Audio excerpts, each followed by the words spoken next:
Permisi Bu. Oh iya Arya, aku salah. Silakan masuk.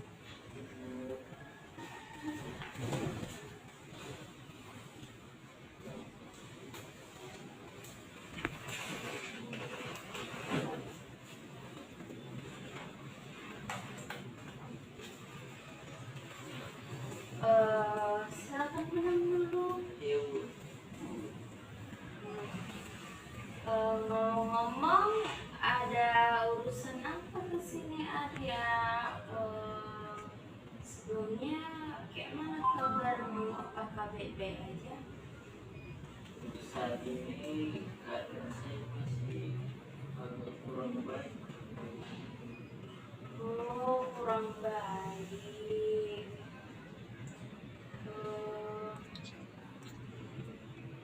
Apakah kamu mempunyai masalah? Sebetulnya saya mempunyai masalah, cuma saya bingung menjelaskannya dari mana.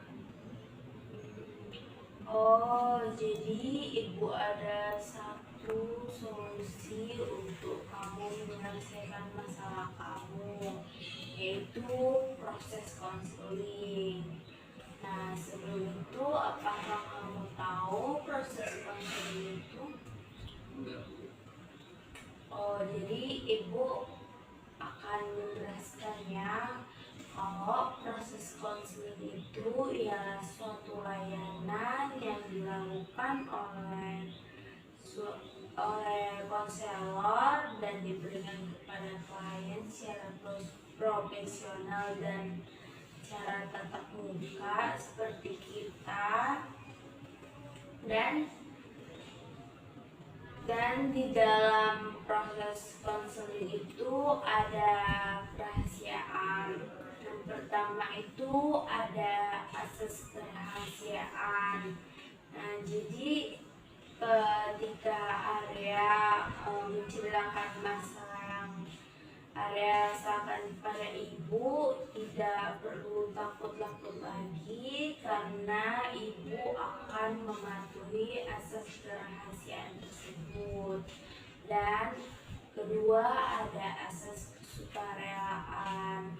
Arya secara sukarela untuk menjelaskan masalah yang Arya rasakan kepada ibu, dan kemudian ada asas keterbukaan, yaitu Arya secara terbuka tanpa menutup-nutupi apapun itu ke dalam cerita yang Arya berikan kepada ibu. Nah, jadi itulah asas-asas yang dipatuhi di dalam proses konseling tersebut. Jadi dalam proses konseling ini dilakukan selama 25 sampai 30 menit. Nah, jadi yang bertanggung jawab dalam proses konseling ini ialah ibu sendiri, tetapi ada yang menindaklanjuti apa yang Arya lakukan ke depannya. Nah, apakah Arya mengerti dengan penjelasan yang ibu jelaskan tadi? Ibu. Oh, terima kasih Arya.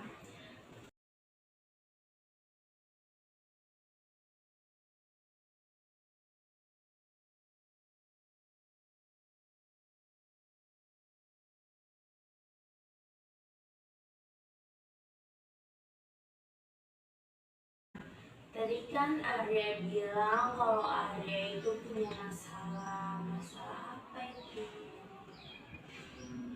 Begini Bu, akhir-akhir ini saya mengalami cemas yang begitu terlalu karena beberapa beberapa hari ini saya akan menjalani ujian Oh, jadi Arya itu merasakan cemas dan gugup ya.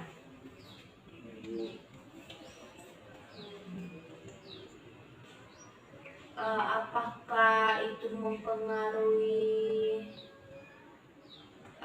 kegiatan Arya selama itu? Iya.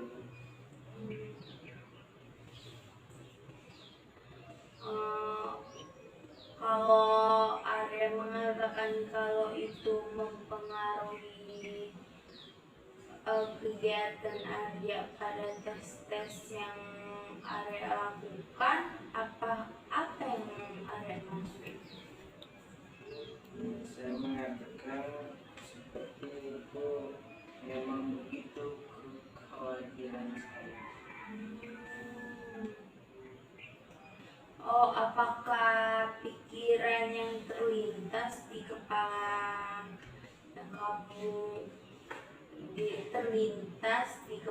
kamu tiap kali kamu merasa khawatir bahwa itu tidak akan berhasil? Saya berpikir bahwa ya Allah, bagaimana jika saya tidak bisa melanjutkan perguruan tinggi dan saya tidak akan lulus dan tidak mendapatkan nilai-nilai tersebut. Oh, apakah kamu mengatakan seperti itu di kepala kamu sendiri? Apakah kamu melakukan suatu percakapan di dalam pikiran kamu? Saya mengatakan kepada diri saya sendiri tentang itu.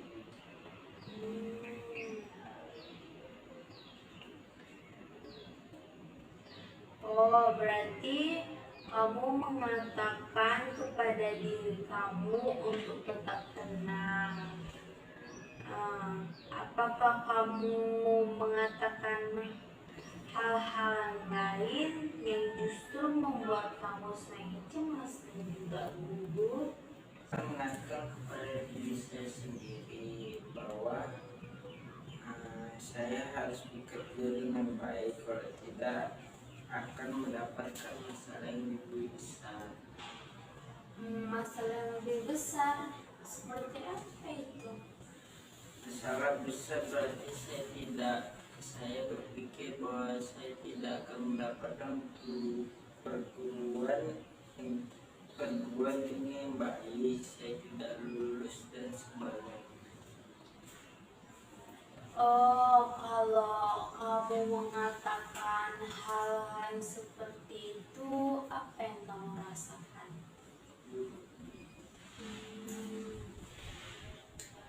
Oh, buruk ya berarti perasaan kamu. Apakah kamu merasakan sesuatu di dalam bagian fisik kamu? Perut saya dan di belakang leher saya. Kalau di tempat lain? Tidak. Jadi perasaan yang di dalam perut kamu itu tidak enak dan leher kamu juga sakit. Jadi salah satu tugas yang ibu berikan kepada kamu sebelum datang ke sesi hari ini, yaitu kamu akan menuliskan beberapa hal yang mungkin dapat kamu katakan kepada diri kamu sendiri ketika kamu merasa cemas dan juga gugup. Nah, jadi dalam proses konseling itu disebut cognitive self-talk, yang mana ketika kamu berpikir di dalam pikiran kamu sendiri,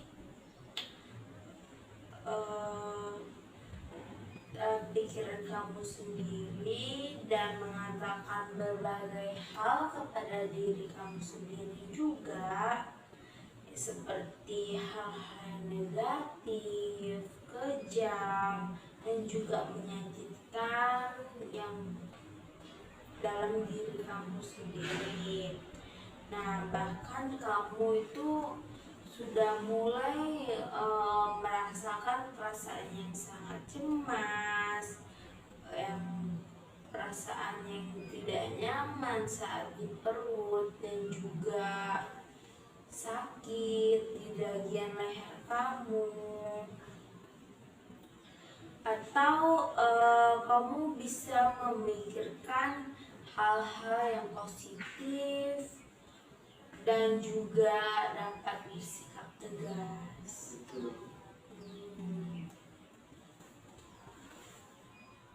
Nah, jika kamu memikirkan hal-hal yang positif dan bersifat tegas, berarti kamu mustahil untuk memikirkan tentang hal-hal buruk. Hal-hal buruk, betul. Nah, jadi dalam proses konseling itu disebut reciprocal inhibition, yang pada dasarnya hal itu tidak mungkin dilakukan dalam hal berlawanan seperti positif dan negatif di waktu yang sama. Nah, jadi kalau misalnya kamu melakukan hal-hal yang positif, berarti itu akan membangkitkan semangat hidup kamu. Nah, jika tidak, kamu tidak mungkin memikirkan hal-hal negatif yang akan menyakitkan dalam diri kamu sendiri. Jadi satu hal yang akan ibu lakukan yaitu berbagi dengan ibu tentang beberapa hal yang bisa kamu katakan pada diri kamu sendiri, tetapi bukan seperti aku lebih baik bekerja dengan baik, kalau tidak aku akan mendapat masalah besar, atau tidak bisa mendapatkan perguruan tinggi yang bagus. Nah, pikiran semacam itu betul-betul bisa membuat kamu akan semakin cemas dan juga gugup. Nah, jadi hal apa yang dapat kamu katakan? Nah, pada saat itu berarti kamu sudah menuliskannya ya? Saya menulisnya untuk PR. Oh, bagus. Nah, berarti ibu lihat kamu serius dan bersungguh-sungguh untuk menghadapi masalah dalam diri kamu sendiri. Nah, apa yang kamu tulis dalam situ? Bisa ibu tengok? Bisa, Bu. Saya berpikir kepada diri saya, mengatakan kepada diri saya sendiri seperti hal-hal berikut. Jangan khawatir karena akhirnya semuanya akan berjalan dengan baik dan tidak ada gunanya menjadi stres tentang hal itu. Oh, jangan khawatir dan tidak ada gunanya stres. Ada yang lain? Saya mengatakan kepada diri saya sendiri untuk mengambil nafas panjang dan rileks. Oh, bagus, iya. Nafas panjang dan juga rileks. Pernahkah kamu mengambil nafas panjang? Beberapa kali, kalau saya benar-benar merasa cukup, saya akan melakukannya. Bagaimana rasanya? Berhasil. Oh, oke, berarti di sini kita juga akan bernapas panjang dan juga rileks.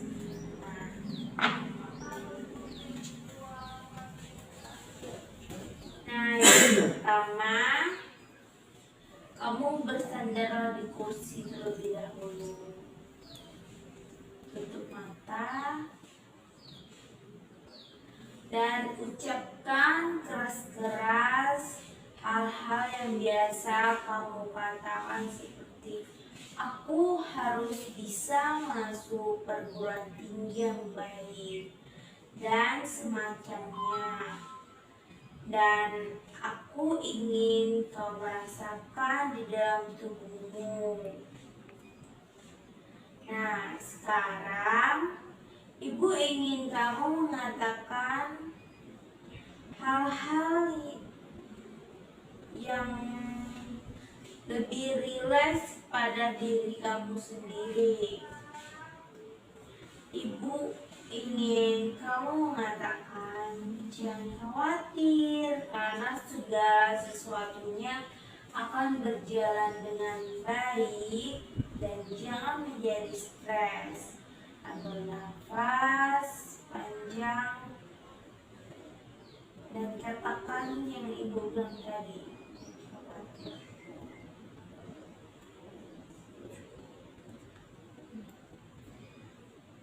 Nah, buang nafasnya. Bagaimana rasanya?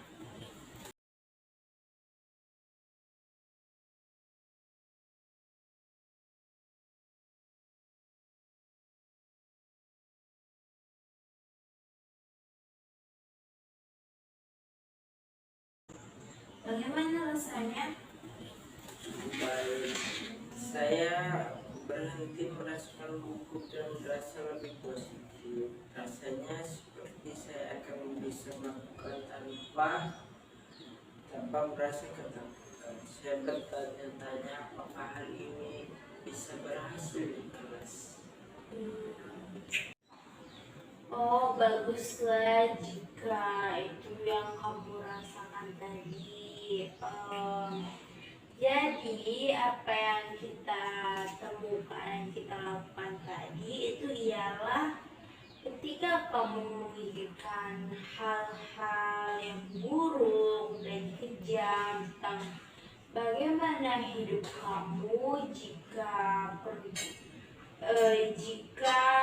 bagaimana hidup kamu akan berakhir jika kamu tidak akan mendapatkan nilai bagus pada saat ujian. Nah, maka pada saat itu kamu akan benar-benar merasa cemas dan juga bingung serta stres.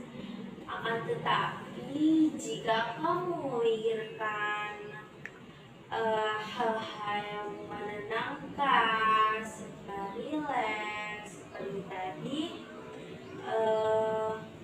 kamu bisa melihat kamu itu betul-betul menarik nafas panjang ketika kamu mengatakan itu kepada diri kamu sendiri, lalu akan membuat kamu merasakan lebih baik serta rileks. Nah, bagus.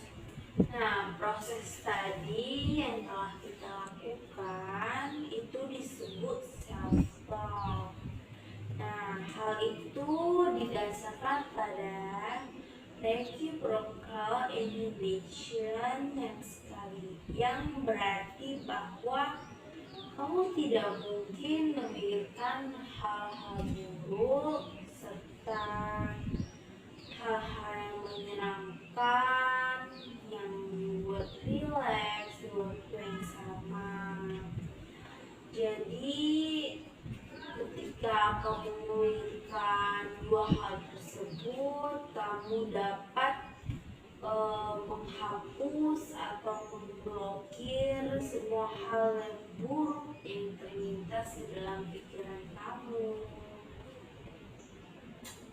Jadi semua hal yang menyakitkan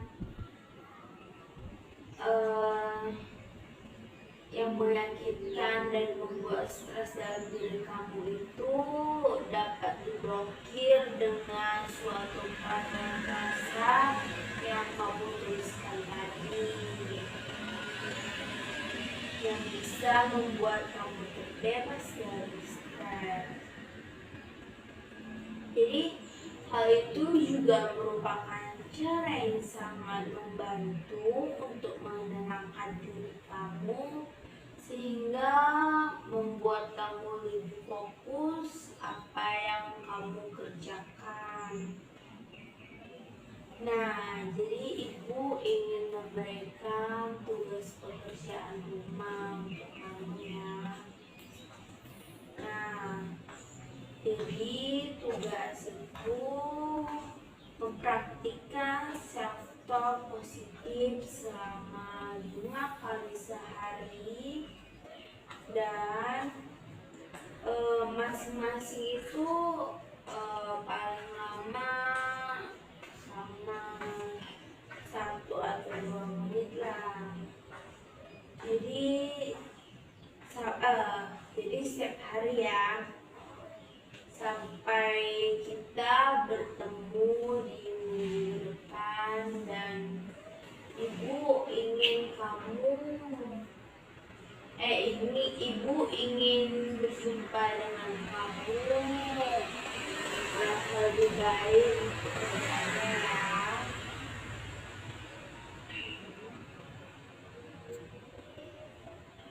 Nah,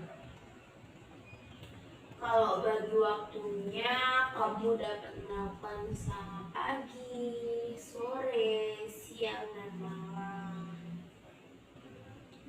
Ya, terima kasih Bu atas sarannya. Kalau begitu saya permisi ya Bu. Terima kasih Arya. Assalamualaikum. Salam.